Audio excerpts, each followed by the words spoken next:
전국이 12도에서 22도로 오늘과 비슷하겠습니다. KBS 1라디오 저녁 종합 뉴스 아나운서 이각경, 이광엽이었습니다.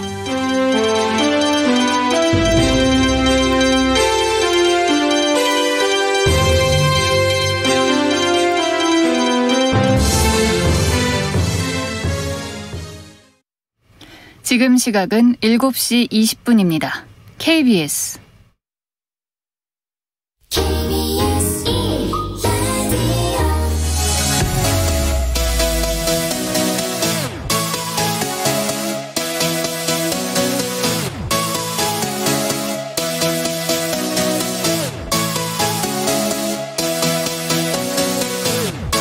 KBS 열린 토론.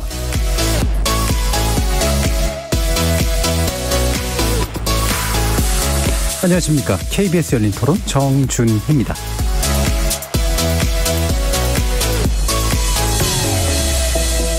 KBS 열린 토론, 오늘은 좋은 언론, 나쁜 언론, 이상한 언론으로 여러분을 만납니다.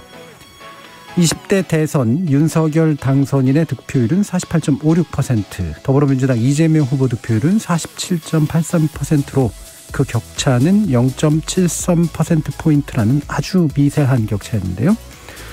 자, 이것은 지상파 3사가 공개한 출구조사 예측치에 거의 근접한 모습이었습니다. 지난 2002년 16대 대선에 처음 도입된 출구조사는 총선과 지방선거 등에서는 예측이 좀 빗나가기도 해서 회의론이 제기되기도 했지만 대선과 같은 대규모 선거에서의 유효성은 충분했는데요. 이번에는 사전투표와 코로나 격리자 투표 등으로 40%가량이 출구조사에서 빠지면서 적중률에 의문을 품기도 했던 터라 출구조사가 갖는 의미, 그리고 여론조사가 지배하는 선거의 문제점 등 논논논 패널들의 눈으로 평가해보겠습니다.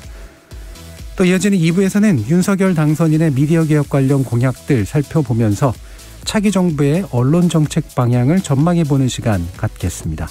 KBS 열린 토론은 여러분이 주인공입니다. 문자로 참여하실 분은 샵 9730으로 의견 남겨주십시오. 단문은 50원, 장문은 100원의 정보 이용료가 붙습니다. KBS 모바일 콩 그리고 유튜브를 통해서도 무료로 참여하실 수 있고요. 일라디오 이제 콩에서도 보이는 라디오로 만나실 수 있습니다. 시민 논객 여러분의 뜨거운 참여 기다리겠습니다.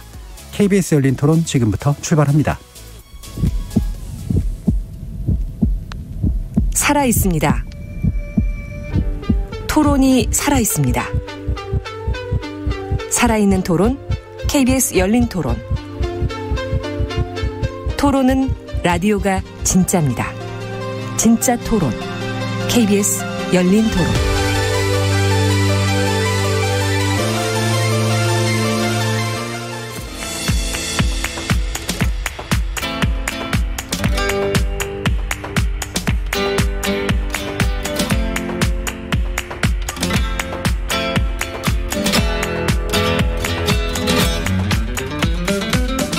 좋은 언론, 나쁜 언론, 이상한 언론?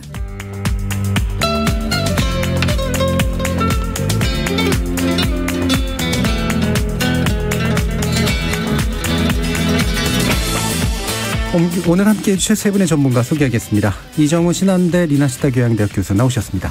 안녕하십니까. 언론인권센터 정책위원이신 정미정 박사 함께하셨습니다. 안녕하세요. 민동기 미디어 전문기자 자리하셨습니다. 안녕하십니까. 자, 20대 대선 직후에 모두들 아마 개표 방송을 보시지 않았을까 싶은데 아무래도 이제 출구조사에 가장 큰 관심이 몰려 있게 되죠. 그리고 방송사 간 일종의 이제 경쟁 같은 것도 이제 붙는 영역이 됐는데 이번에는 또 JTBC도 지상파 3사뿐만이 아니라 독자적인 출구조사를 해서 그 결과치를 비교해 보는 그런 맛도 좀 있었습니다. 두 곳 모두 초박빙으로 예상되었고 실제로도 초박빙이었습니다만 승자를 결정하는 그 예측에서는 확실히 좀 차이가 좀 나서 이것 때문에도 여러 가지 또 이야기들이 좀 있었는데요. 여러분들은 또 출구조사 어떻게 보셨어요? 정미정 박사님. 일단 그 전에 여론조사를 통해서 우리가 예상했던 것과는 많이 달랐기 때문에 네. 일단은 놀라웠던 것 같습니다. 그리고 네. 아무래도 이제 저희는 그런 거에 집중을 하잖아요. JTBC가 단독으로 출구조사를 따로 하고 네.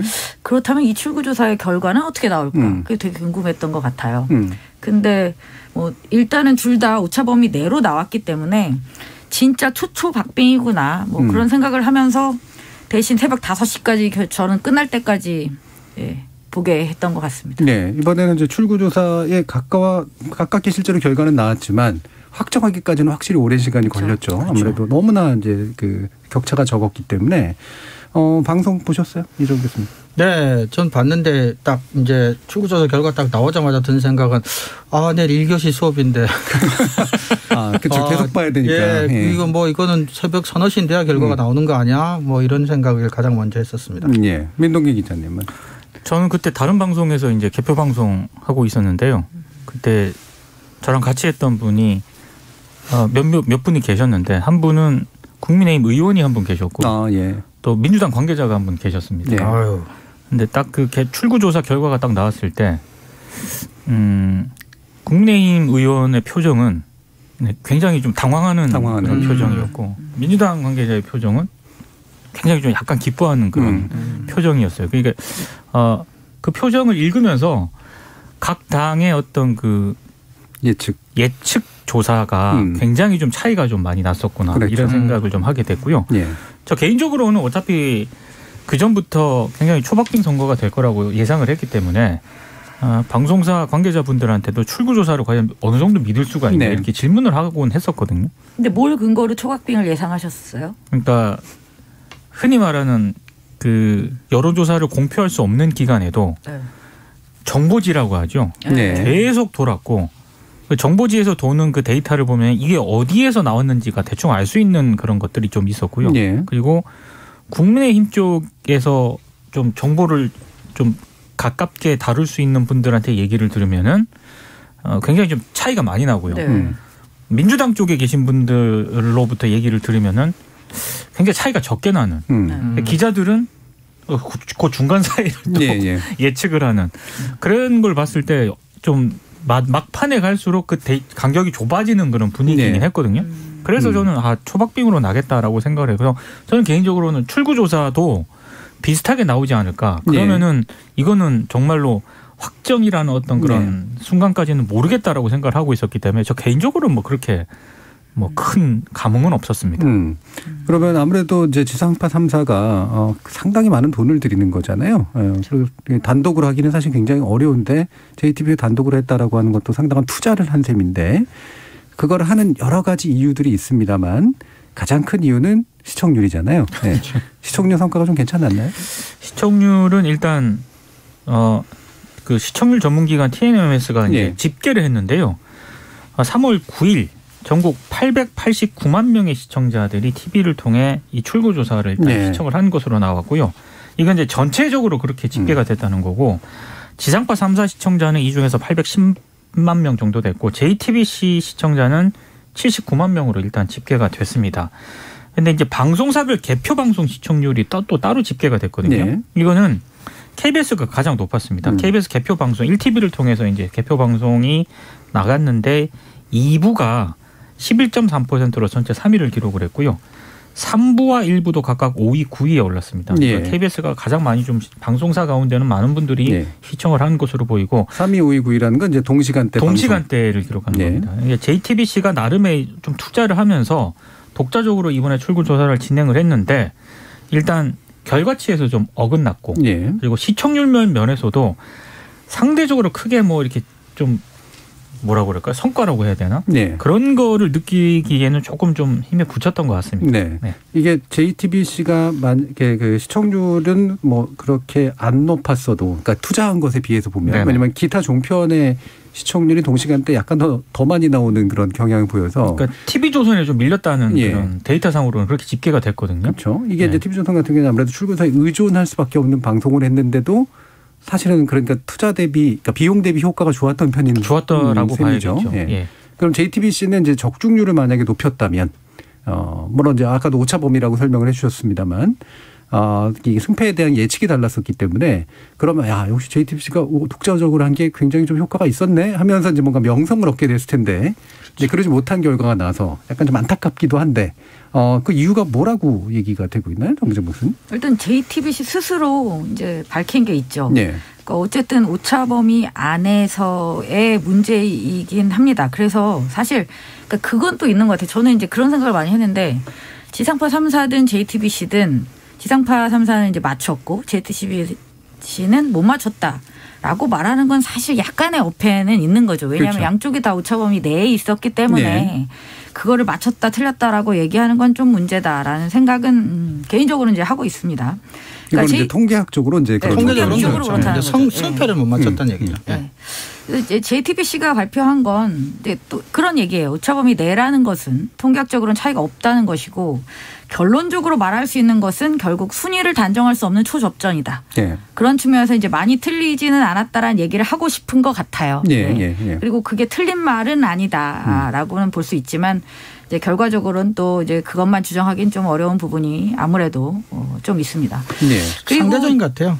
네. 저쪽이 승패까지도 맞춰버리니까 그렇죠. 실패한 것, 더 크게 그렇죠. 실패한 것처럼 네. 느껴지는. 그러니까 JTBC가 이제 설명하는 거는 그겁니다. 결국 가장 핵심적인 이유는 사전투표는 출구조사에 해당이 안 되기 때문에 네. 사전투표율이 이번에 거의 40% 육박했고 그게 최대 변수였다.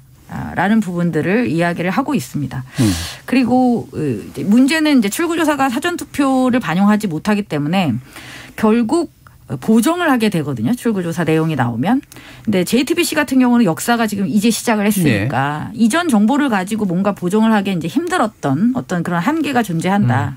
하지만 지상파 3사 같은 경우는 이전에 이제 그런 부분들을 보강하기 위해서 끊임없이 방법론적인 고민을 해왔었거든요. 네. 그렇죠. 아무래도 그런 부분에 있어서 보정에서 역량이 좀 딸리지 않았나. 이건 뭐 제 생각도 일치합니다. 네. JTBC도 그런 이유를 들고 있습니다. 네. 네. 그러니까 사실 뭐 지상파 3사가 계속 해온 거는 노하우가 누적된 건 분명히 그렇죠. 좀 있기 그렇죠. 때문에 그게 반영이 당연히 됐을 텐데 사실 제가 볼 때 이번에 독자조사한 거 상당한 투자인데 의사결정이기도 하고 예전에 왜 그 지상파 3사의 출구조사를 동시간대 그냥 써버렸다가 저작권 관련된 소송에 휘말린 적이 있었잖아요. 손석희 대표이사가 있을 때 바로 이제 지상파에서 출구조사 결과를 내놓았는데 약간의 시간차를 두고 JTBC가 그렇게 바로 지상파 3사 먼저 있었죠.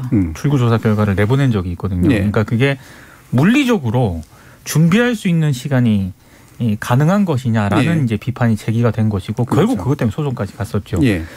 그리고 실제로 이번에 제가 이제 다른 방송사에서 개표 방송을 같이 이제 했었잖아요. 네. 보니까 7시 30분에 딱 지상파가 출구조사 결과를 딱 내놓았을 때 그 데이터를 얘기를 하면 안 되는 거예요. 네. 그래서 40분 정도 넘어서 그 데이터를 얘기해야 된다라고 누누이 강조를 하더라고요. 네, 그게 이제 규정이겠죠. 그렇습니다. 예. 생긴 그랬던 좀 기억이 나네요. 이번에 이제 그 유튜브 방송도 보면은 그 개표 방송들 많이 했는데 뒤에다 텔레비전 걸어놓고 바로 릴레이를 하는 그런 네. 방식으로 이제 하던데 그것도 아마 나서서 이렇게 만약에 저작권 문제를 시비 걸거나 그러면 살짝 문제가 될 수도 있었을 문제가 될 수도 있습니다. 저는 그렇죠? 충분히 네. 그럴 수 있다고 봅니다. 네, 뭐 대신 약간의 또 홍보 효과도 있긴 있으니까 그게 이제 상쇄가 되지 않나 싶은데 예전에 이제 이번에는 이제 JTBC 명확한 거는 사실은 이게 출구조사도 맞고 그 방법론도 거의 비슷하죠. 네. 근데 예전에 이제 YTN 또 이번에 MBN이었나요? 뭐 이렇게 예측조사 형식으로 해서 약간 설문조사하고 좀 결합된 그런 방식을 쓰긴 했는데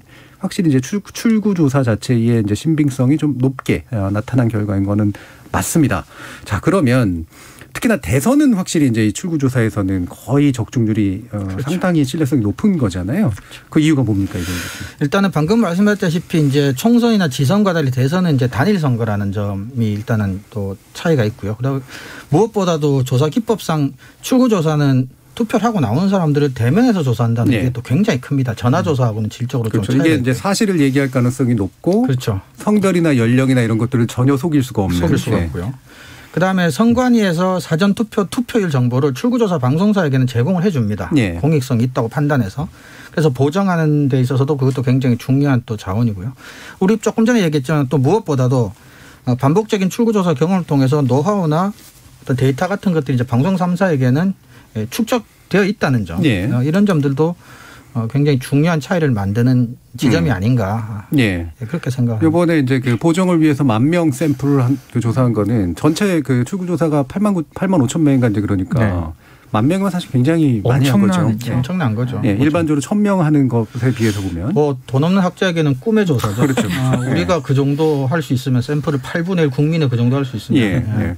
근데 지금 먹개비 7님께서 질문을 던져주셨는데 출구조사 왜 합니까? 몇 시간 미리 알기 위해 그 비용을 쓰는 건가요? 이런 질문을 해 주셨는데. 이건 그렇지 않습니다. 이게 그러니까 안 맞을 수도 있는데 왜 미리 하냐라고 하지만. 그러게 약간 김 빼는 효과 같은 것도 좀 있으니까. 예. 근데 실제로 우리가 지금 그런 얘기 많이 하잖아요. 20대 여성과 남성이 그렇죠. 누구를 지지했느냐. 예. 30대 여성과 남성이 누구를 지지했느냐. 이렇게 세대별로 지역별로 이 정보를 우리가 얻을 수 있는 게 출구조사 덕분이에요. 그럼요. 예. 왜냐하면 개표를 가지고는 그거를 판단할 수가 없습니다. 그렇죠. 지금 이제 선관위에서는 일종의 이제 비밀 투표의 그렇죠. 원칙이기 때문에 그리고 실제로 그걸 알려면은 장치들을 써야 되는 그렇죠. 거잖아요. 그러니까 네. 들여다봐야 되는 거고. 비밀 투표니까. 예. 그러니까 누가 그러니까 뭐 이렇게 이름은 안 나온다고 하더라도 어떤 성별이 그렇죠. 어떤 연령이 어떻게 누구에게 투표를 했다를 원천적으로 모르게 만들어 놓은 거기 때문에. 그렇죠. 그래서 이런 통계치가 나올 수가 없는 거죠. 선관위에서는. 그래서 일부에서는 그 공익성이 있긴 한데 선관위에서 그래서 사전 투표일 정보를 출구조사 방송사에게 제공하는 것도 비밀투표 원칙에 조금은 걸리는 게 아니냐라는 비판도 있는 것도 사실입니다. 그렇죠. 문제 삼으려면 충분히 문제 삼을 수가 있죠. 있는 예, 거죠. 예. 예. 투표 과정만 비밀이 보장되는 게 아니라 투표 결과도 사실은 비밀이 보장돼야지 비밀투표긴 하긴 한 거거든요. 사실은. 그리고 또한 문제가 이제 그 원래 투표가 진행되는 중간에 그거를 알려주면 안 되는 거기 때문에. 그렇죠. 근데 요번에 보면은 확진자 투표가 이제 7시 반까지 약간 물릴 수도 있었죠. 그렇죠. 네. 예전에도 근데 사실은 마찬가지였죠. 그렇죠. 예전에도 그 투표 시간 종료 전에 도착하면은 끝까지 투표를 받아줬기 때문에 네. 실제로는 출구조사를 보고선 투표를 하는 사람들도 엄밀히 따지면 가능성이 있었죠. 그래서 이 부분을 제도적으로 어떻게 보완할 것인가라는 문제는 분명히 있는데 그럼에도 불구하고 출구조사는 상당한 학술적 가치라든가 이후에 이제 뭔가를 분석해낼 만한 데이터를 제공해 준다는 점에서는 굉장한 공적 가치를 가지고 있는 건 분명하다. 그리고 계속해서 여론조사를 언론사들이나 여론조사 기관들이 쭉 해왔잖아요. 그리고 공표 금지 기간에도 여론조사를 계속 해왔거든요. 그러니까 그 연장선에서 데이터로서의 가치는 충분히 있는 거죠.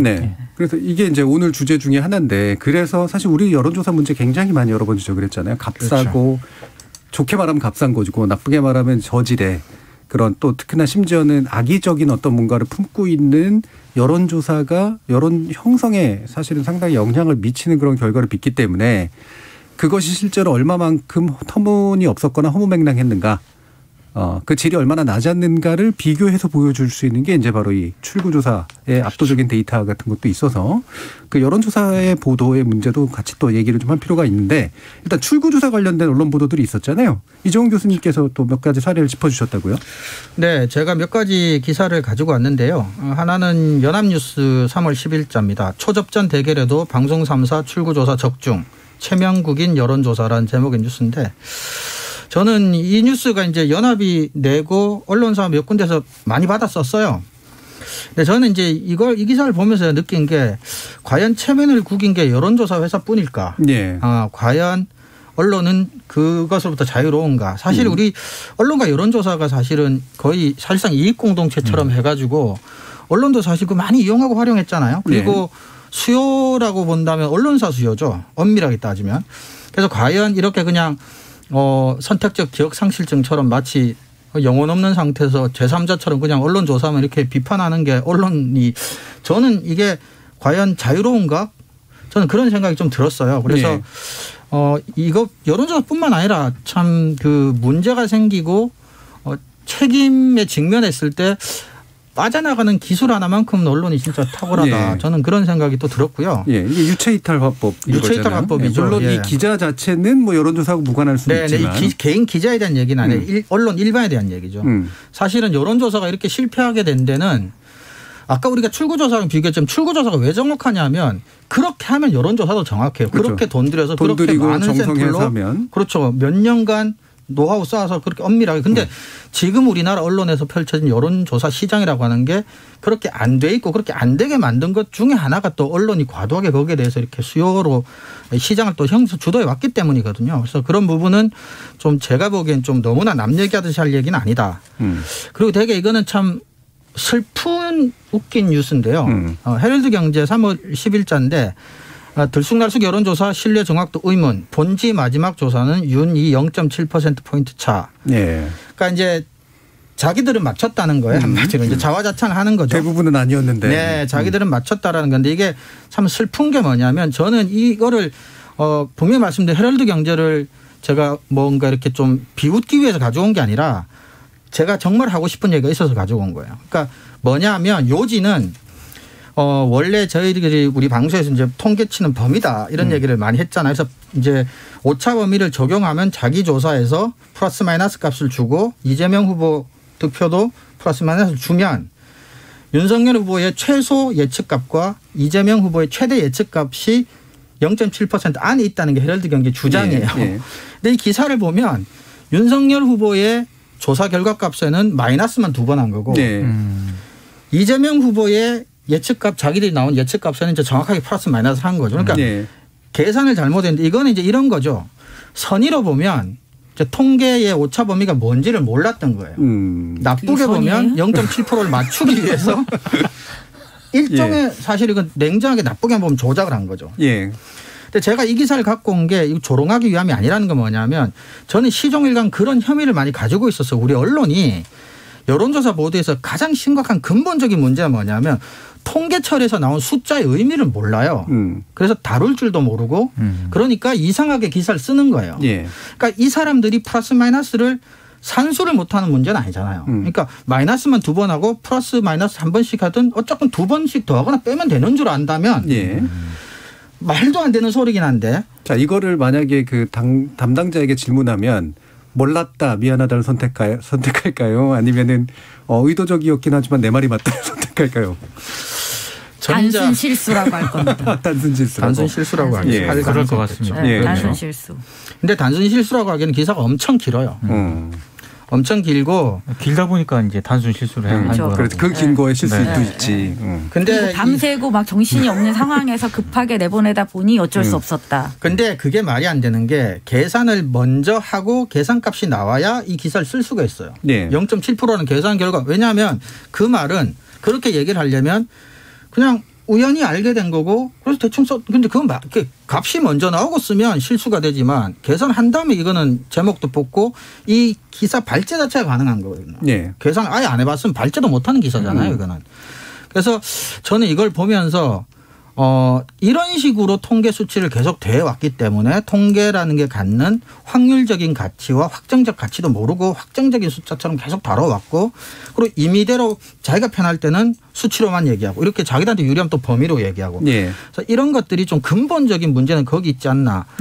그리고 나머지 하나는 중앙일보 3월 10일자인데 윤 압도 여론조사 왜 틀렸나. 오판 원흉 흰머리 청년 정체. 이거는 뭐냐 하면 이제 언론이 자기들이 여론조사 보도가 틀린 것에 대해서 이제 시민들 탓을 하는 거예요. 탓이라기보다는 이제 전하다 보니까 얼굴이 안 보이니까 그 젊어 보이는데도 노인이라고 말할 수도 있다. 그래서 조금 왜곡된 게 있었다라는 식의 얘기인데 학자들도 조사 많이 하고 뭐 여론조사 많이 하지만 원래 여론조사라는 게 모든 사람들이 정직하게 대답할 거라고 전제하고 하는 게 아니에요. 그러니까 제가 반복적으로 얘기하지만 여론조사 결과를 대하는 태도나 자세가 언론이 상당히 잘못돼 있다는 거예요. 근본적으로. 모든 조사는 항상 이것들이 변수가 생길 수가 있고 그래서 보정을 하고 조절을 하는 거고 그래서 나온 결과 수치를. 그래서 뭐 후보 오차라든가 이런 것들 그래서 계산을 하는 거고요. 그래서 통계 결과가 그런 걸 가지고 대세론을 만들거나 뭐 10% 차로 이긴다 진다 이런 말을 단정적으로 한다는 것 자체가 상당히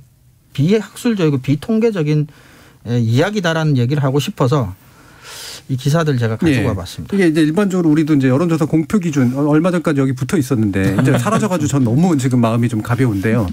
95% 신뢰 수준에 뭐 플러스 마이너스 3%의 뭐 오차 범위를 가지고 있고 이걸 반드시 붙이잖아요. 이게 무슨 의미인지를 사실 알고서 얘기하는 사람 별로 없고 듣는 분들도 사실 잘 모르는데 이게 똑같은 수치로 표현되지만 그 똑같은 수치로 표현된 여론조사의 결과가 질적으로 동일할까? 아니라고 생각을 하거든요. 요 신뢰 수준 그다음에 오차 범위 요거를 맞추기 위해서 기술적으로 조작만 할 뿐이지 실제로 내용적인 질을 제고하기 위해서 돈을 쓰거나 노력을 하고 있지는 않은 게 명확하다. 그리고 이게 모르고 한 얘기가 맞는 게요. 아까 정미정 박사님께서 하셨던 그 JTBC.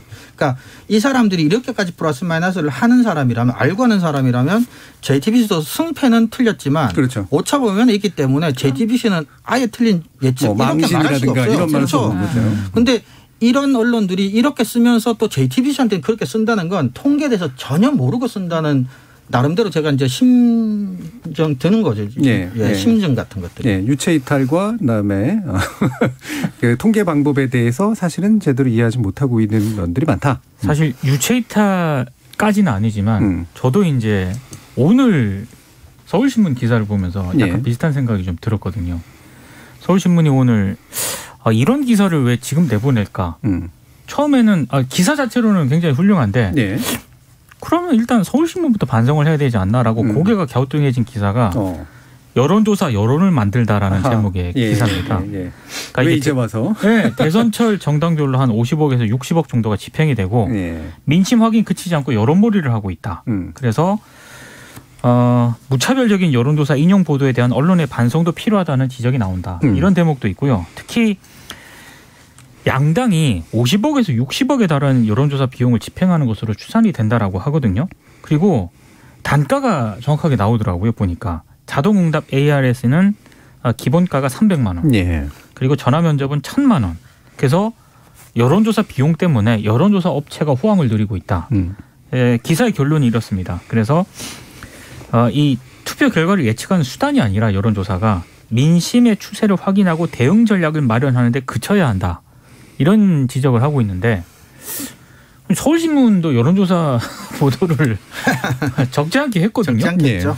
근데 왜 이런 기사를 지금 내보낼까? 그러니까 이런 기사를 내보내는 것도 필요하지만 대선이라든가 어떤 선거 기간 때 가급적 여론조사에 신중한 어떤 그런 보도를 하는 자세를 직접적으로 보여주는 게 저는 더 중요하다고 보거든요. 그게 제일 핵심이에요. 근데 지금 서울신문은 제가 봤을 때도 그 여론조사 보도가 적지 않았기 때문에 조금 이건 유체이탈까지는 아니지만 뭔가 앞뒤가 안 맞는 그런 행보를 보이는 것 같다. 이런 생각이 좀 들었습니다. 네, 이게 이제 소위 말하는 데스킹이라고 하는 게 필요한 이유가 이제 그런 거잖아요. 기자 개개인들은 굉장히 다른 입장일 수도 있죠. 어떤 사람 그렇죠. 여론조사 인용 보도를 그냥 무분별하게 하고 어떤 사람 여론조사에 비판적일 수가 있는데 그렇죠. 그거를 하나의 편집 방향으로 만들어주는 게 데스크인데 그렇죠. 데스크가 작동을 안 하고 있다는 얘기거나 그렇죠. 또는 방치하고 있다는 방치하거나 의도적으로. 정미정 박사님 어떤 거? 저는 인상적인 기사는 지금 겹쳤어요. 이정 교수 가져온 그 흰머리 청년. 저는 완전히 이 제목을 보는 순간 확 열이 오르면서 흥분 상태가 되면서 저는 특히 이 제목 때문에 더 꽂혔던 것 같아요. 이 중앙일보의 3월 10일자 기사는 아까도 말씀해 주셨지만 제목이 그렇습니다. 윤압도 여론조사 왜 틀렸나 땡땡땡 오판 원흉 흰머리 청년 정체. 그러니까 여기서는 여론조사가 왜 틀렸지?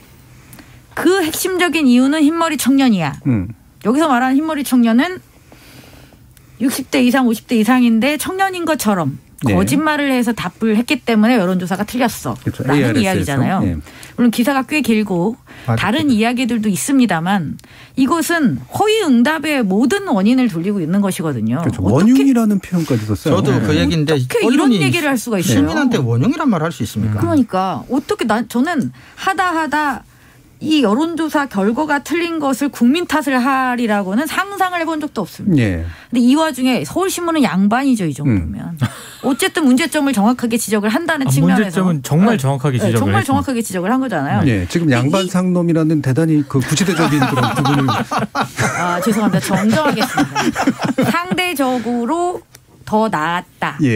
그 분석이 적절했다라고 평가할 수 있을 것 같습니다. 다 시정합니다. 시정합니다. 그래서 이 기사는 정말 그 긴 내용 중에 핵심적인 지적은 아주 적게만 다루고 있는데요. 그것도 또 이렇습니다. 여론조사가 너무 늘어난 탓도 중요한 원인으로 꼽힌다.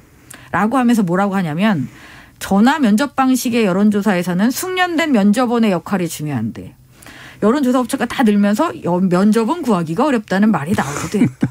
뭐라는 겁니까?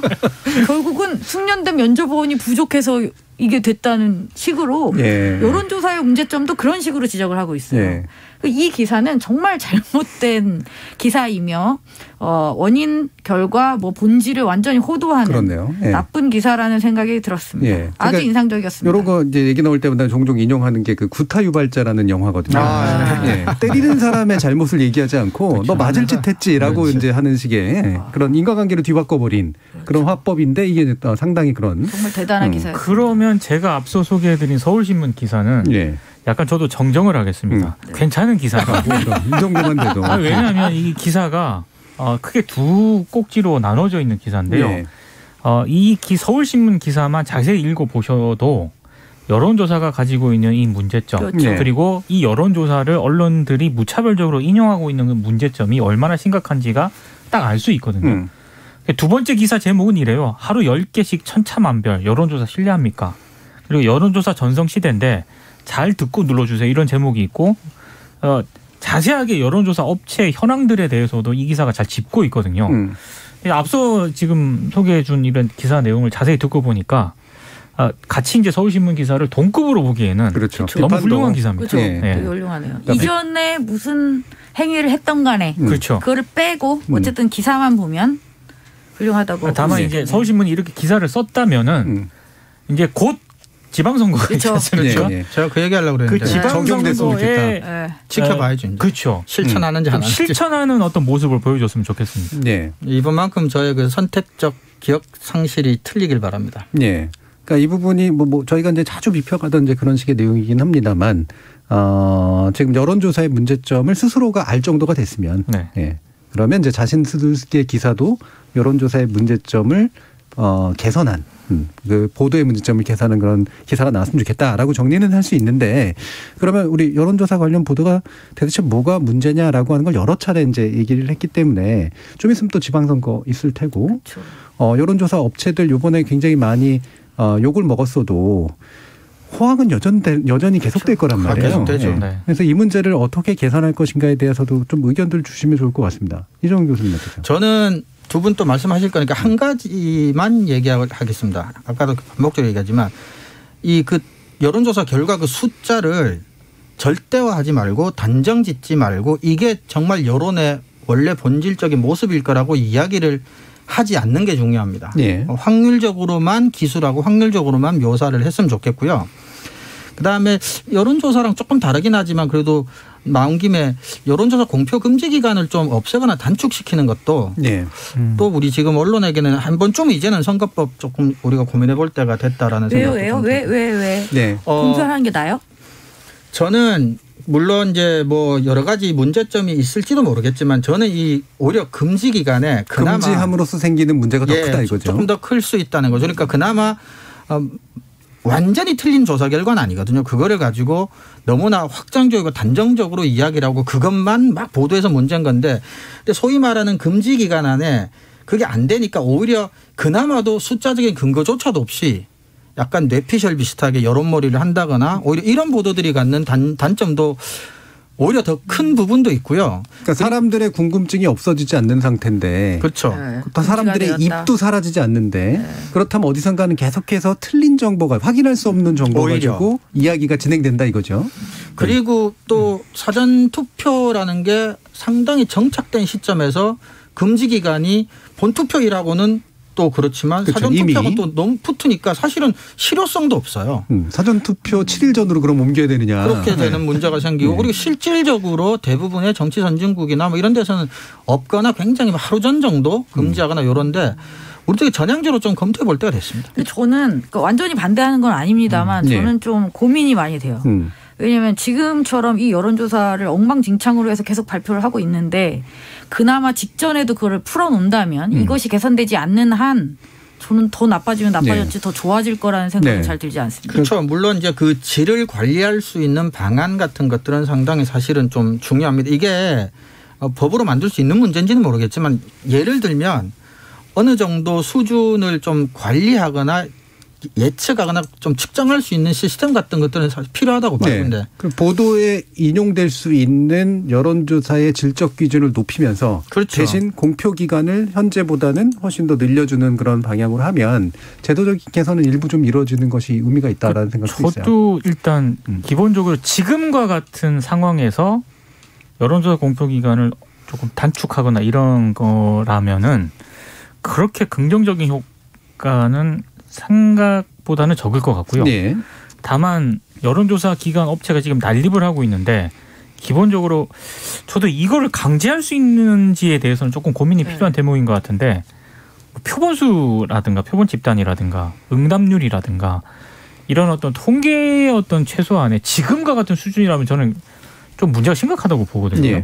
그러니까 그런 부분을 보완할 수 있는 어떤 그런 장치가 전제가 된 상태에서 조금 그런 부분이 논의가 된다면은 조금 긍정적인 효과를 검토할 수가 있는데 지금 이 상황에서 여론조사 업체가 이렇게 많이 선거 기간 때 난립하고 있는 이런 상황에서 단순히 그 기간만 축소한다고 조금 국민의 알 권리라든가 이런 게 보장이 되는가. 네. 오히려 역효과만 더 날 수도 있다는 네. 생각이 좀 조심스럽게 듭니다. 그러니까 이게 사실은 그 공표 기준을 높이는 걸 강제하는 게 법적으로는 쉽지는 물론 않은 문제죠. 네. 예를 들면은 ARS 다음 전화 면접 중에 사실 전화 면접이 더 신뢰도가 높다는 거는 대충 아는데 네. 그렇다고 해서 ARS가 반드시 정확도가 떨어지는 건 아니기 때문에 못하게 할 수는 없죠. 그렇죠. 특정 방법론을 금지할 수는 없거든요. 네. 그래서 이제 뭐 요즘 또 뭐 윤 후보의 그 언론 정책 관련된 얘기 아마 입에서 나누긴 하겠습니다만 자유규제 얘기 많이 나오던데 약간의 인증제 같은 것들은 이제 적어도 도입할 필요는 있는 것 같아요. 그런 정도는 해보시죠. 그래서 특정한 이제 뭐 예를 들면 조사협회 같은 데가 있으니까 여기서 기본적으로 인증한 어떤 조사냐 그렇지 않느냐를 나누면 인증한 거 확인해 보세요라고 하는 말로 사람들이 많이 퍼질 거거든요. 네. 이 보도가 그 여론조사가 그게 인증된 건지 아닌지 보세요. 이제 한번. 지금은 이제 그냥 뭐죠 여론조사 보도심의위원회인가의 뭐 홈페이지로 확인하라 그렇죠. 뭐 정도니까 예. 뭐 그런 방법도 한번 고민해 볼 필요가 있을 것 같아요. 있습니다. 저는 이제 자꾸 걱정이 되는 게 이게 지방선거에는 더 잘못된 심해지죠. 여론조사가 더 영향을 많이 미칠 그렇죠. 거예요. 네. 이게 사이즈가 미치죠. 작다 보니까 특히 지방선거 작은 단위로 내려갈수록 후보자에 대한 지식이 더 떨어질 가능성이 높잖아요. 물론 네. 지역 같은 경우는 그게 더 정보가 많을 수도 있지만 그 편차가 이제 되게 심하고요. 네. 그런 상황에서 여론조사 결과가 지금 하듯이 이런 식으로 막 빵빵 터져버리면 와, 저는 막 상상하고 싶지도 않습니다. 제일 심각한 문제 중에 하나가 그 예비 경선 내지 경선 과정에서 당에서 공천하는데 정당성의 근거로 이제 경선하는데 여론조사가 들어가는 경우가 많잖아요. 네.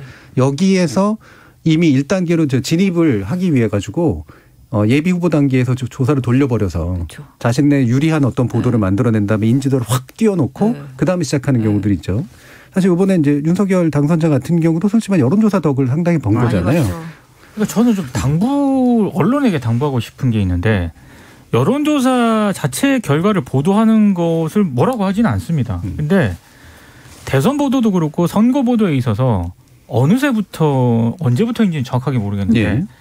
여론조사가 이게 거의 전부가 돼버렸어요. 맞아요. 그러다 보니까 정치권에서도 후보를 결정할 때도 무슨 정책이라든가 뭐 이런 네. 서로 비교하 이런 거 없이 그냥 여론조사. 모든 사안에서 이게 선거 보도는 물론이고 후보 결정을 하는데도 여론조사가 이게 중심이 되다 보니까 그냥 거기에 이게 당연한 듯이 이게 휩쓸려가는 그런 분위기가 있는데 저는 그거는 대선 보도나 선거 보도에 있어서 하나의 유형일 뿐이지 그게 전체가 돼서는 곤란하다고 생각하거든요. 네. 그렇죠. 이게 근본적인 문제인데 선거 캠페인을 의지를 갖고 신념을 갖고 할 수 없게 만들어요. 네. 그렇죠. 네. 그러니까 뭐 하나 터지면 바로 그 다음 날 여론조사로 반영됐네 안 됐네 이런 네. 얘기를 해버리니까 실제도 아닌지도 확실하지 않은 상태에서 그러니까 선호 차이만 있는데 인과관계로 해석을 해버리면서 그렇죠. 정책을 바꿔버린다던가 네. 방향을 아예 반대로 돌린다던가. 그렇죠. 예를 들면 여가부 폐지 이게 실제로 좋은 여론을 만들었는지 아닌지는 사실 굉장히 장기적으로 그렇죠. 우리가 확인할 수밖에 없잖아요. 특히 이번 선거운동 기간에도 그러지 않았습니까?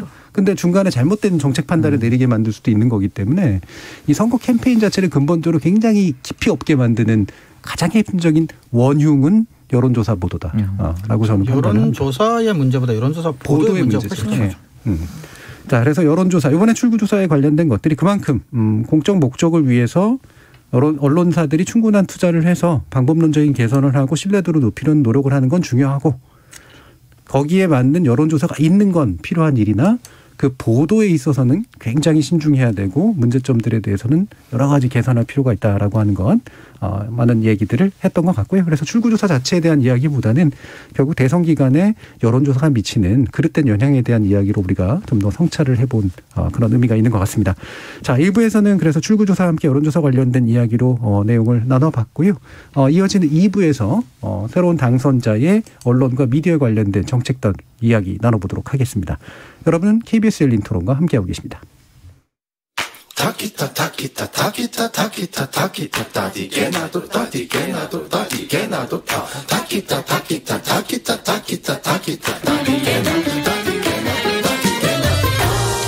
물음표가 느낌표로 바뀌는 순간 KBS 열린 토론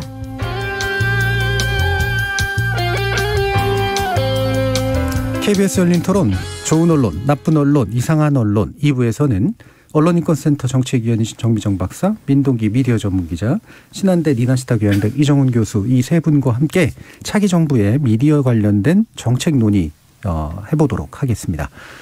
자, 이제 딱 2달 남았죠. 이제 새 정부의 언론 정책. 사실 정확히 말하면 언론 정책이라는 표현은 아주 정확한 표현은 아니죠. 네. 언론에 대한 정책을 갖기는 좀 어려운 일이고 미디어 산업이나 시장에 관련된 그런 정책에 좀 더 가깝다라고 볼 수 있는데 자, 이게 이제 사실은 선거 과정에서는 뭐 거의 얘기가 안 됐던 거라 실제로 있는지 없는지도 잘 모르겠는데 윤 당선인에게 관련된 공약이 있는 것으로는 알고 있습니다. 문 기자님 좀 말씀 주시죠. 이걸 개인적으로는 있다고 봐야 할까라는 생각이 좀 들긴 저는 하는데요. 없다고 봅니다. 저도 없다. 네. 일단 공약집에 미디어 개혁 공약이 있긴 합니다. 네. 근데 이 공약 내용은 부당한 공약집이 있긴 있었죠. 그렇죠. 네. 네. 이 공약집에 미디어 개혁 공약이 있긴 한데 부당한 언론 개입 노, 자유로운 언론 환경 예스, 그리고 공영방송 공정성 강화, 네. 미디어 콘텐츠 산업 진흥을 위한 전담기구 설치 이런 내용이 있고요. 다만 윤석열 후보가 지금 당선인이지만 공약집에서 민주주의 근간인 언론의 자유를 보호 신장하는 데 최선을 다하겠다. 그리고 가짜뉴스 악의적 왜곡 등의 문제는 자율 규제를 통해 해결되도록 제도적인 장치를 마련하겠다. 이렇게 약속을 한 대목이 있거든요. 이게 거의 전부라고 해도 좀 과언이 아닙니다. 예. 그러면 앞에서 얘기한 건 사실 어차피 공약집은 대충 이제 구호로 표현되는 경우가 많고 구호는 약간 행간을 좀 읽어야 되는 그런 측면들이 그렇죠. 좀 있잖아요. 예. 네. 물론 이제 이게 또 구체적으로 표현하기가 어려우니까 또 그런 면도 있겠지만 네. 행간이 어떻게 읽히세요? 저는 일단 자율규제라는 그런 부분을 좀 방점을 찍은 것 같고요. 네. 다만 저 개인적으로는 조금 이례적이다라고 느끼는 부분이 공영방송 공정성 강화라는 그런 부분이거든요. 그러니까 통상 대선 후보들이 언론 공약을 내걸 때 뭐 공영방송이건 특정 언론사에 대해서 뭐 이런 이 공약을 할 때는 대부분 취재 뭐 자율성 보장이라든가 뭐 공영방송 사장의 어떤 독립성 보장. 독립성 얘기를 많이 하죠. 보통. 이런 얘기를 굉장히 많이 하는데 굉장히 저 개인적으로는 특이하게 공정성이라는 단어가 들어가 있다는 게 개인적으로는 굉장히 좀 이례적인 현재 공영방송이 상대적으로 불공정하다라는 판단이 읽히는 거죠. 이제. 그렇게 해석이 될 수 있는 대목이라고 저는 보거든요. 네. 근데 이게 물론 이제 그렇게 인식할 수도 있고 그래서 더 많은 공정성을 요구하는 건 뭐 충분히 가능한 일이라고 보는데 공정성을 요구한다라고 하는 건 결국 그럼 요구하고 끝 이게 아니라 공정성을 확보하기 위한 나름의 국가적 정책 방향이 있다는 얘기잖아요. 그렇죠. 예. 뭐라고 생각하세요?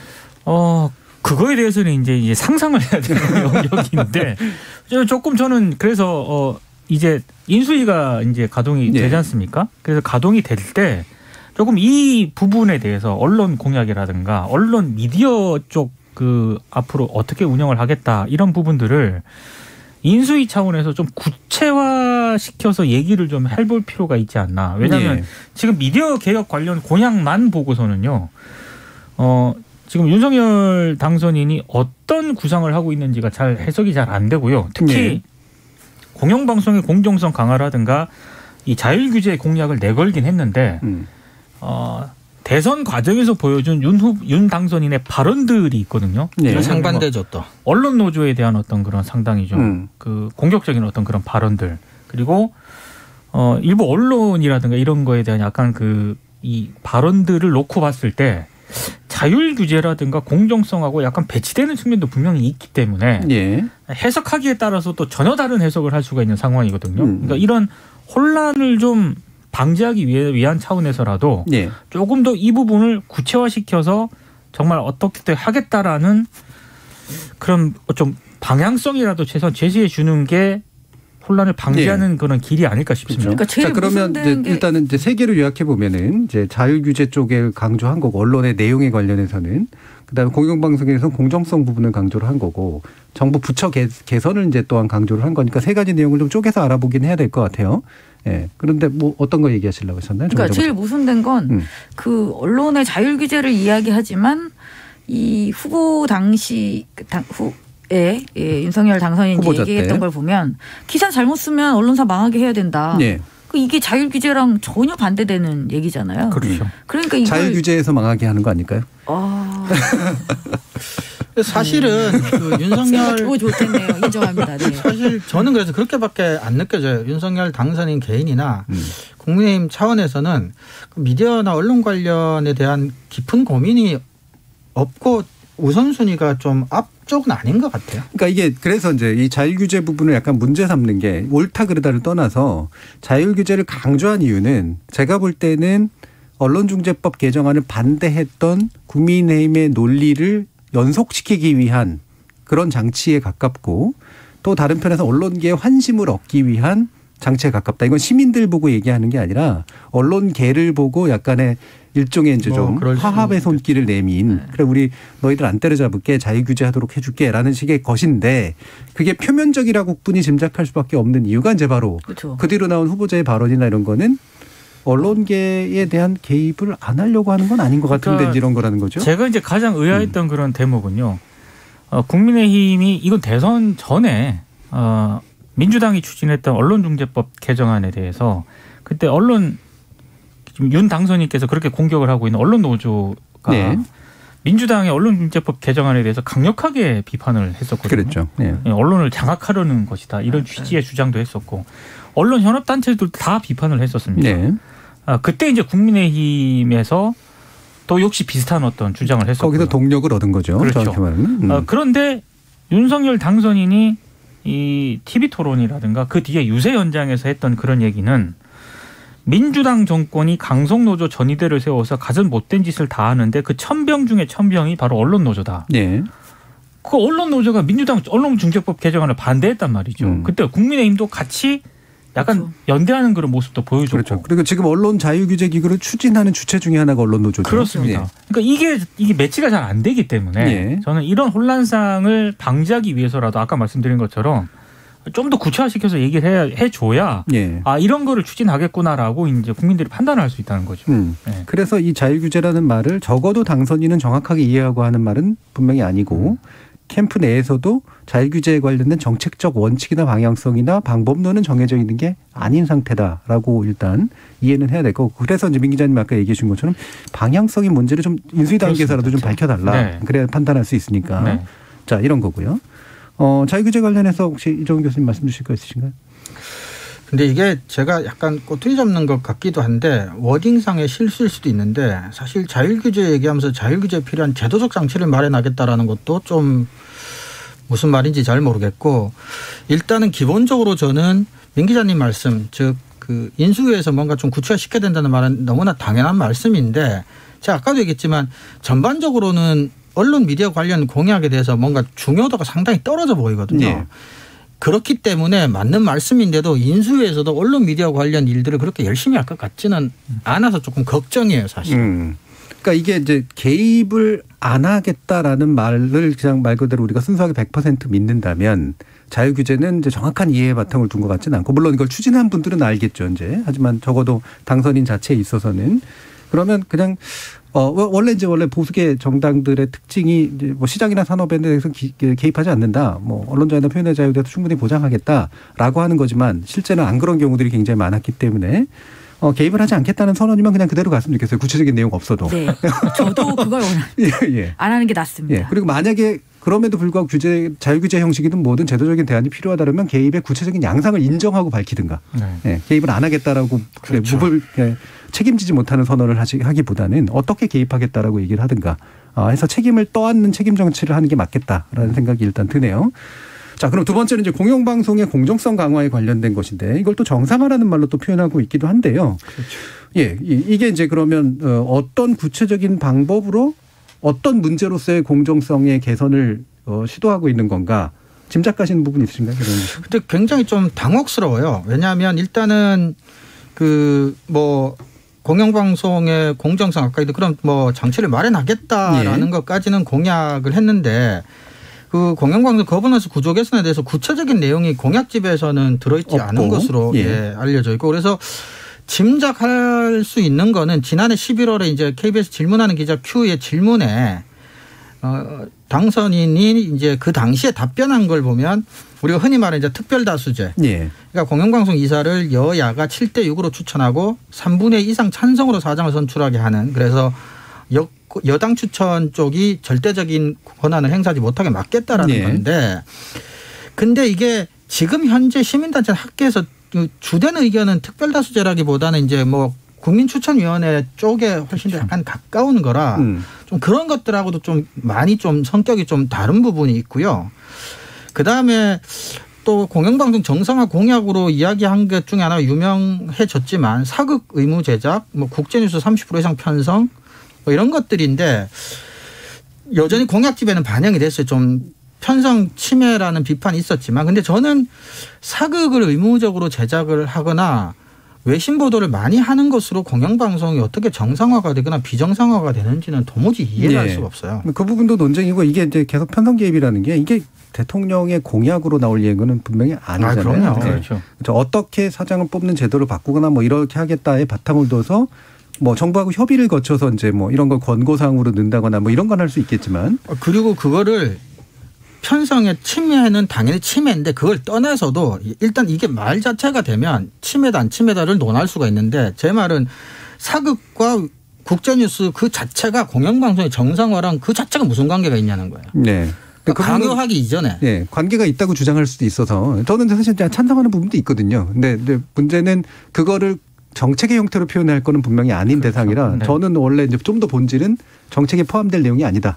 이쪽이고 포함됐다고 하더라도 그 내용이 옳고 그른지 난 잘 모르겠다. 이제 이 부분을 지금 지적을 해 주신 거고요. 사극을 제작을 해서 편성을 해야겠다라고 결정을 하는 거는 결국에는 KBS 공영방송이 해야 되는 거고요. 그렇죠. 예. 그 의사결정에는 여러 가지 종합적인 판단을 하겠죠. 예. 경영진이라든가 제작진이. 그렇게 해서 결정을 하는 문제지 이게 지금 대선 후보와 이 대선 과정에서 이런 문제가 나오는 것 자체가 어떻게 보면은 약간은 좀 이례적인 상황이라고 좀 봐야겠죠. 그러니까 이게 이제 그거죠. 공약으로 나오려면 적절한 추상성이 있어야 되는데 현재 내건 건 너무 추상적이고 너무 구체적이에요. 그렇습니다. 네. 예. 정책으로 할 수 있는 뭐 제도 개선 방안이라든가 예를 들면 예산에 관련된 문제라든가 예산도 사실은 실제로는 이제 이사회가 짜는 거기 때문에 그래서 어떤 게 대통령으로서 내놔야 될 정책인가 어떤 게 정부로서 해야 될 정책 수준인가에 대한 이해가 좀 안 돼 있다. 이런 생각이 좀 드네요. 편성이나 프로그램과 관련해서는 KBS 이사회도 이래라 저래라 못하는. 그렇죠. 네. 아니에요. 그건 편성 개입이 되기 때문에 네. 굳이 말을 하자면 시청자위원회나 아니면 국민 시청자들 개개인이 의견을 낼 수는 있죠. 네. 너네 사극을 좀 더 했으면 좋겠어? 외신을 좀 늘렸으면 좋겠어? 이런 얘기는 좀 국민 개개인이 한 명이 낼 수 있고 시청자위원회 안건으로는 다뤄질 수 있지만 최고 의결기구인 이사회에서조차도 이 의견은 제출할 수 없는 안입니다. 그리고 또 하나 이제 공영방송 관련해서 약간은 논쟁에 좀 여지가 있을 만한 부분은 물론 한 발 물러서긴 했는데 관훈토론 전에 당선인이 당시 후보 시절에 공영방송 민영화 얘기도 좀 많이 했었고요. 우리가 아까 독립성 얘기를 보통은 주로 하는데 독립성 얘기를 안 한다는 게 이제 중립성 이런 얘기를 주로 많이 하셨거든요. 그러니까 그런 것으로 봐서는 공영방송 독립해서 한 게 뭐 있냐라는 발언도 사실은 후보 시절에 많이 했었고 그래서 공영방송의 민영화 이 문제도 사실은 뭐 여러 가지 여론들이 다를 수도 있고 생각이 다를 수도 있기 때문에 이런 부분도 만약에 제가 사실 이렇게 좀 불안한 이유가 국민의힘의 전신이나 그쪽 계속해서 그쪽 계열의 정당에서부터 사실은 심심찮게 제안이 됐었던 얘기잖아요. 공영방송의 민영화. 민영화. 이런 부분에 대해서도 좀 뭐 찬성하는 국민들도 있겠지만 뭐 우려하는 사람도 있고 학계에서도 뭐 의견이 좀 갈릴 수도 있는데 이런 부분들도 조금 뭐 문제가 제기될 수도 있지 않나라는 생각도 조심스럽게 들어요. 저는 차라리 추상 수준으로 따지면 정책적 추상 수준으로 따지면 민영화는 정책이 될 수 있어요. 정책이 될 수 있죠. 구체적이니까. 그리고 그건 국가가 해야 되는 거예요. 국가투자기관이니까. 대신 이제 훨씬 어렵겠죠. 민영화를 실제로 하기 위해서는. 그러면 더 구체적인 방법론이 필요하고 논쟁이 될 수밖에 없는 그런 영역인데 어쨌든 내걸면 그게 책임 정치라는 거잖아요. 그렇죠. 내걸어야 판단을 하는 거니까. 근데 내건 게 어떤 내건 거는 너무 추상적이어서 모르겠고 어떤 내건 거는 굳이 논의해야 될 수준의 구체성이 아니고 근데 이 민영화 정도의 얘기는 할 수 있다라고도 보는데 근데 이건 공식 공약은 아마 아니에요. 공식은 또 아니에요. 왜냐하면 굉장히 민감한 아니에요. 문제니까. 그렇죠. 근데 이 부분도 있어요. 공영방송 독립에 부정적이라고 이제 표현을 쓰셨잖아요. 근데 저도 제가 공영방송 연구자로서 공영방송 독립성을 강조하지만 현재 시대 정신은 독립성만의 것으로는 안 된다. 그러니까 시민에 대한 봉사와 독립성이 동시에 가야. 그렇죠. 그래야지 공영방송 제도가 존립할 수 있기 때문에 그런 문제이신가라고 봤더니 방송사의 특정 세력이 장악하고 있는데 독립적이면 아무도 터치를 못하는 상태가 되는 거 아니냐 이런 사고에 가까운 거예요. 그런 생각인 거죠. 그럼 요거를 어디에 적용할 수 있냐면 검찰 독립성에도 적용할 수 있는 거거든요. 그렇죠. 어떤 그렇죠. 기관의 독립성도 마찬가지죠. 예. 동일한 논리가 적용되는 지금 이제 윤 당선자의 그 정책 중에 사법개혁 정책 중에 하나가 검찰의 독립성 강화. 그렇죠. 정치에 안 휘둘리게 하겠다. 그렇죠. 이건데 만약에 검찰 내 특정 세력이 이 권력을 장악하면 그럼 어떻게 할 거냐. 그 독립성이라는 건 굉장히 문제가 되는 거잖아요. 결국 그렇기 때문에 생기는 부분하고 굉장히 똑같은 부분인데 전혀 다 반대 인식을 가지고 있어서. 그러니까 저는 기본적으로 언론에 대해서 누가 정권을 잡든 간에 예. 이제 정권을 잡았으니까 언론에 대해서 이렇게 저렇게 할 수 있다라는 일단 인식을 만약에 하고 있다면은 그 인식을 좀 재구해 봐야 될 대목이 있다라고 생각을 하고요. 예. 그리고 뭔가를 할 때 인수위가 됐든 정권을 꾸리는 그런 차원에서 뭐가 됐든 일단 지금 당선인 주변에도 언론인 출신들이 꽤 많지 않습니까? 네. 그분들의 얘기만 듣기보다는 특히 언론과 관련된 그런 부분들, 공영방송과 관련된 그런 부분들은 시민사회의 목소리라든가 네. 언론 현업단체들의 목소리로 반드시 좀 들어볼 필요가 있는 것 같습니다. 네. 특히 주변의 어떤 그런 분들의 얘기만 듣고 이 언론 관련한 어떤 공약이라든가 비전 이런 거를 제시를 하다가 굉장히 좀 해당 방송사라든가 언론사는 네. 물론이고 현업 언론인들의 거센 반발을 받았던 그런 전례가 이미 있지 않습니까? 네. 특히 보수 정권에서 그런 사례들이 꽤 많이 발생을 했기 때문에 이번에는 그런 전철을 안 밟았으면 좋겠다. 예. 이런 말씀을 꼭 드리고 싶습니다. 예. 굉장히 중요한 문제죠. 이게 이제 사회적으로 굉장한 에너지가 소비되는 그런 그렇죠. 일이죠. 지금 미디어 환경이 엄청나게 급격하게 변하는데 그거 가지고 싸우고 있을 새가 아닌데. 아니죠. 네. 지금. 근데 그 문제가 재현되지 않기를 이제 바라는 그런 마음이기도 한 거고요. 사실 이제 공영방송 지배구조 개선이라든가 이런 것에 관련된 구체적인 논의를 좀 하는 건 전 정말 필요한 일이라고 보는데 이런 특별다수제도 그래도 과거보다는 개선된 아니거든요. 그렇죠. 저는 물론 하죠. 개인적으로는 여러 가지 좀 제한점이 있다라고 보지만 그럼 뭔가 개선된 안으로 그리고 지금 대통령이 추진한다고 해서 될 수 있는 문제가 또 아니기 때문에 그렇죠. 국회 안에서 그게 협의가 돼야 되는 거니까. 그래서 저는 조금은 시민사회라든가 언론 현업단체에서 좀 적극적으로 지금 인수위가 구성되기 전이잖아요. 네. 그래서 의제를 좀 만들고 좀 이 문제를 공론화했으면 좋겠습니다. 그러니까 뭐 특별다수제라든가 이런 부분들은 저 역시 과거에는 그래서 한번 검토해볼 만한 아니다라고 생각을 했는데 지금은 생각이 많이 바뀌었거든요. 네. 그러니까 오히려 지금 공영방송 사장이라든가 경영진을 선출하는 문제에 있어서 계속 논란이 제기되는 문제가 소수의 이사들이 공영방송 사장을 결정하는 저는 문제라고 생각을 하거든요. 그러면 아예 진입장벽을 낮춰버려가지고 소수의 이사들이 결정을 하는 게 아니라 그 결정권이라든가 논의의 어떤 그런 구조 방향을 시민들한테 그냥 개방하는 식이 훨씬 좋다고 생각을 하거든요. 그러니까 그런 거를 인수위나 혹은 정치권에서 먼저 하기를 바라지 말고 이런 거를 제안한다라는 방식으로라도 조금은 적극적으로 이 문제를 공론화할 필요가 있지 않나. 예.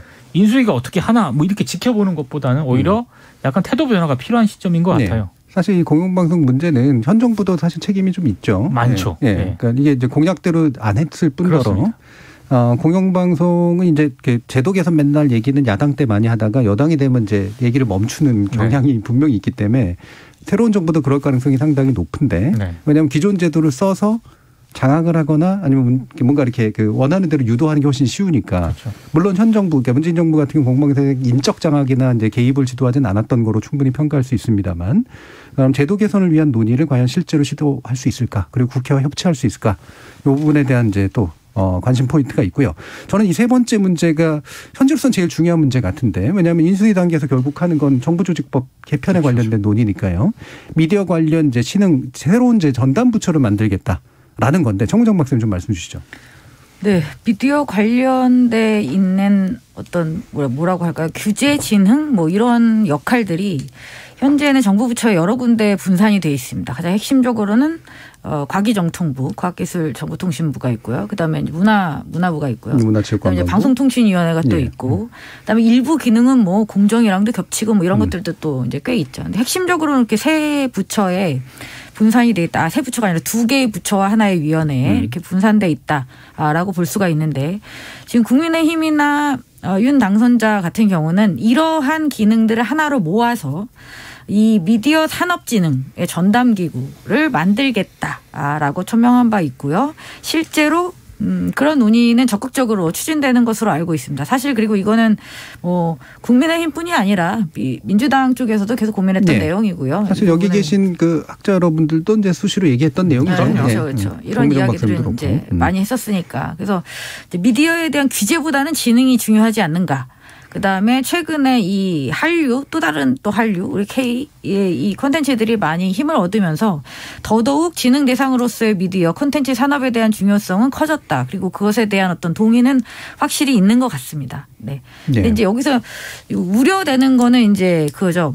지금까지 분명히 역할을 해왔던 미디어 관련한 그 넓은 장에서 어떤 공공성을 전담했던 어떤 영역이 있잖아요. 공공적인 어떤 공영 미디어 영역. 지상파라든가 공영방송이라든가. 뭐 종편도 여기 들어간다고 볼 수 있고요. 보도 채널도 마찬가지고.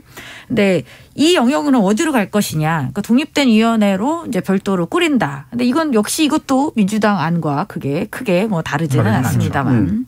네, 그렇게 하겠다라고 밝혔고 그렇게 될 것 같습니다. 지금으로서는 이건 뭐 가장 구체적으로 그나마 추진될 가능성이 높은 방향이라고 볼 수 있겠죠. 예. 그러면 이제 아마 형 당선자의 이제 그 직접 입으로 얘기한 건 아니고 기존에 있던 특위에서 나왔던 얘기로 알고 있는데 자 그렇다면 현재 방송통신위원회하고 과학기정통부 문체부 체제를 미디어를 전반적으로 좀 담당하는 그런 일반적인 그 부처와 위원회가 아닌 그다음에 공영 미디어 내지 공적인 성격의 매체들을 관리하는 위원회 성격의 이제 공영 미디어 위원회라든가 뭐 이런 것들을 이제 만들어서 이원적인 체제로 이제 한번 재편해 보겠다로 이제 일단 얘기가 되고 있는 것 같고 이건 뭐 잘만 얘기된다면 큰 갈등 없이 사실은 될 수는 있는 것 같은데 문제는 또 이제 언론 노조 같은 경우는 요즘 또 이제 한참 그 윤 당선자와의 관계가 좀 안 좋아져서 명예훼손 소송도 하고 막 반발도 하고 그러면서 이 정책에 대해서 또 되게 좀 안 좋게 얘기하는 그런 내용도 좀 나와 있기도 해요. 혹시 무슨 내용들인지 좀 보셨나요? 예를 들면 이런 거거든요. 그러니까 미디어 혁신위원회라든가 이런 미디어 그 전담 부처를 만드는 게 결과적으로는 종편에게 유리한 상업적 환경을 그냥 강화만 시키고 공영 미디어에 대해서는 사실은 장악이라든가 개입을 더 많이 하려고 하는 그런 시도다. 이렇게 해석하는 부분도 있는 것 같아요. 아니면 아예 방치를 하거나. 네. 그렇죠. 그래서 뭐 산업진흥이라는 명분으로 상업적인 어떤 이런 것들만 좀 더 강화가 되고 공영성이라든지 공익성들은 좀 축소되는 게 아니냐. 뭐 이런 우려가 있는 것 같습니다. 예. 그래서 이제 이 부분도 이제 그 말은 사실은 똑같은데 실제적인 내용은 또 그렇게 될 가능성도 없지는 않아서 그렇죠. 그래서 이제 그 인수위가 빨리 좀 제대로 좀 꾸려져서 인수위 체제에서 정보조직법에 대해서 어떤 개편 방안을 갖고 있는지가 빨리 나와야. 그렇습니다. 그래야지 이제 국회에서 맞습니다. 논의도 하고 그렇죠? 시민사회라든가 학계에서도 거기에 대한 의견들도 많이 내고 그렇죠. 이렇게 되는 거겠죠. 전반적인 기조를 인수위 차원에서 제시를 해야 뭐 시민사회가 됐든 학계가 됐든 보완할 점이라든가 그렇죠. 반응을 할 수가 있죠. 그렇죠. 이런 거를 내놓을 수가 있는 그런 상황인데 그렇죠. 지금은 일단 너무 없다 보니까 뭐라고 얘기하기가 상당히 좀 애매한 그렇죠. 상황인 거죠. 추정을 해서 반대할 수 있는 그렇죠. 것도 아니고 하니까. 공약으로서는 구체적인 얘기가 좀 없다시피 하니까 현재로서 뭔가 뭐 당부할 얘기도 비판할 얘기도 현재로서는 좀 없는 상황입니다. 근데 저는 이 미디어 콘텐츠 산업 진흥 전담 부처를 만든다라는 것은 이전부터 저희 학계에서는 이것과 관련된 토론회 세미나가 굉장히 많았었잖아요. 굉장히 많았죠. 그리고 그냥 한두 줄로 요약을 하자면 굉장히 유사한 어떤 주장들이 많이 제출이 되기도 했습니다. 그래서 저는 이제는 이제 좀 더 명확한 지정을 잡아서 구체안을 가지고 학계에서도 좀 내놓을 필요가 있다라는 생각이 듭니다. 그리고 이거는 선제적일수록 더 좋다는 생각이 그렇죠. 들어요. 왜냐하면 인수위에서 안을 낸다고 해도 우리가 생각하는 것만큼 구체성을 띠기는 어려울 거라고 보고요. 그렇다면 학계가 좀 더 선도적으로 특히 이 미디어 영역에 있어서의 그 공공 섹터를 어떻게 조직할 것인지 그다음에 그것이 위원회를 별도로 조직한다고 했을 때 어떤 식으로 이것을 구현해낼 수 있을지에 대해서는 우리가 먼저 큰 그림을 던지지 않는 한 이건 제대로 흘러가기 굉장히 어려운 영역이라고 생각합니다. 네. 지금 사실은 이제 학회들 다양한 데서 차기 정부의 미디어 정책 과제 그러면서 세미나도 되게 많이 하고 언론학회니 방송학회니 뭐 언론정보학회니 이런 데들이 그리고 내용은 사실은 상당 부분 좀 나와 있어요. 물론 쟁점이 아직 남아있는 부분이 있고 합의된 부분이 좀 있고 그런데 이거하고 유사하게 어쨌든 굴러갈까 아니면 전혀 생뚱맞게 굴러갈까 이것도 사실은 상당히 중요한 관전 포인트거든요. 근데 정부조직법 개편 과정에서 사실은 인수위가 이 부분은 정확하게 이해하신 분이 인수위로 들어가면 다행인데 네. 그러지 않으면 큰 부처들 사이에 나눠 먹기로 끝나서 그렇죠. 결과적으로는 아무런 변화가 없거나 이상하게 쪼개지거나 이럴 가능성이 상당히 있단 말이에요. 네. 예전에 이명박 정부나 아니면 박근혜 정부에서 있었던 정부조직법 개편이 그 결과물이었던 경우들이 그렇죠. 좀 많죠. 근데 그때는 그러니까 이명박 정부 때는 사실 적극적으로 뭔가를 하고자 했기 때문에 그나마라도 예. 방통위가 가장 힘이 셌고 그때 그렇죠. 이제 종편이나 이런 것들이 다 이루어진 거잖아요. 신문법도 그 조항 폐지 처벌 그 광고 조항 폐지되고 막 이러면서. 근데 지금은 가만히 들여다보면 현상 유지가 지금 대통령 당선자에겐 가장 유리합니다. 그러니까 네. 공영방송 이대로 놔두고 종편 이미 클 대로 컸으니까 놔두고 보도채널 이대로 놔두고 이 시스템 그대로 놔뒀을 때 가장 유리하다고 보는 거죠. 제 생각입니다.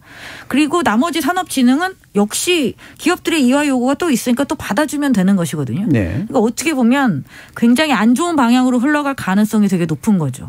이 공공섹터 부분은 더 축소되고 쪼그라들 가능성이 저는 더 높아졌다고 봅니다. 저도 그 점 우려하는 거예요. 네. 그러니까 이 산업진흥을 위한 전담 부처에서는 뭐 어떻게 해서든 일을 할 테고 또 국민의힘의 그동안 보였던 모습이나 정강정책이나 이념 자체가 친기업적이기 때문에 이건 뭐 알아서들 잘 진행은 할 것 같은데 가칭 공영미디어위원회 이쪽에서 일들이 기구도 쪼그라들 뿐만 아니라 그래서 이제 공적 섹터 이쪽 영역이 조금 저는 굉장히 좀 약화되거나 흐지부지되거나 방임되거나 할 가능성이 좀 많지 않나 싶은 생각이 좀 예. 불안한 생각이 듭니다. 예. 이게 이제 뭐 잘하면 이제 사실 또 좋은 제도가 될 수 있긴 한데 문제는 이제 예산이 또 별로 없고 규제만 남아있고 이러면 그렇죠. 그 안에 속해 있는 데들은 굉장히 좀 고롭기만 한 이제 그런 상태가 되는데 사실 여기에 종편까지 집어넣어 놨거든요. 그렇죠. 이 안 자체는 네. 종편 굉장히 싫어할 것 같은데. 그래서 언론 노조가 대선 과정에서 당선이 나고 굉장히 불편한 지금 상황이 예. 있고 고소까지 하지 않았습니까? 명예훼손으로. 네. 그러다 보니까 그 자체는 이해를 하지만 그거와는 별개로 예. 지금 이렇게 열린 토론에서 나눴던 언론 노조가 또 현업 단체로서 해야 될 일이 있거든요. 예. 지금 단계에서 특히 언론 노조하고 학계랑 저는 좀 연대를 하든지 뭘 하든지 해서 이런 문제들에서 좀 더 좀 적극적인 목소리를 내야 인수위 과정에서 이 문제가 잘 반영이 된다고 생각을 하거든요. 약간 전향적인 어떤 그런 자세도 좀 필요한 것 같습니다. 예. 그러니까 이제 당선자 신분이 됐기 때문에 이제 그동안의 선거 때는 사실은 이제 지지를 동원하기 위해서 약간의 대립적인 언어도 구사할 그렇죠, 수 있고 그렇죠. 뭐 충분히 이해할 만한 일이죠. 정치라고 하는 게 그런 거니까. 근데 일단 당선이 되고 인수위를 간다라고 하는 건 이제 공식 기구가 사실 출범된 거니까 그때부터는 정책 견해가 조금씩은 다르다고 하더라도 실제로 현업단체들 다 학계 그다음에 시민사회와 함께 모여서 현재 있는 또 이제 이해관계자들 있잖아요. 또 그렇죠. 부처 당사자들이 있으니까 모아놓고 이걸 조율을 해야 그래야지 이제 좀 성공 가능한 어떤 정보 조직의 재편들이 가능한데 아직까지는 또 이제 짐작할 만한 요소들이 많지 않고 뭐 시기적으로도 이제 뭐 지금 이틀뿐이 안 됐으니까 네. 예. 그렇죠. 나름대로 좀 기대하는 부분들은 있습니다만 또 우리 다음에 논의하면서 아마 2주 정도 뒤에는 약간씩은 좀 얘기들이 좀 이제 나와서 어느 정도 윤곽이 잡히지 않을까 네. 그런 생각이 좀 드네요. 자, KBS 열린 토론 논논논 코너는 그럼 이것으로 모두 마무리하겠습니다. 오늘 토론 함께해 주신 세 분 민동기 미디어 전문기자, 언론인권센터 정치인위원이신 정미정 박사 그리고 신한대 리나시타 교양대학의 이종훈 교수 세 분 모두 수고하셨습니다. 감사합니다. 고맙습니다. 고맙습니다.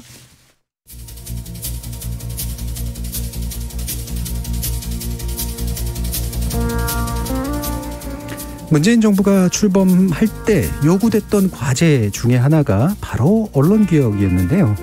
시민적 공감대가 폭넓게 확보됐던 드문 사례였다고 할 만합니다. 하지만 여러 이유로 언론개혁 과제는 표류했고 솔직히 지금은 시민적 기대감도 많이 약해진 상태가 아닌가 하는데요. 이제 딱 2달 뒤면 출범할 새 정부. 과연 표현의 자유를 보호하고 약자의 커뮤니케이션 권리를 보장하면서 공영미디어에 대한 정치적 개입의 원천 차단까지 추구하는 등 언론 미디어 부문의 선진화를 위해 어떤 정책을 펼지 무척 궁금합니다. 여러분들도 많은 관심 가져주시기 바랍니다. 지금까지 KBS 열린 토론 정준이었습니다.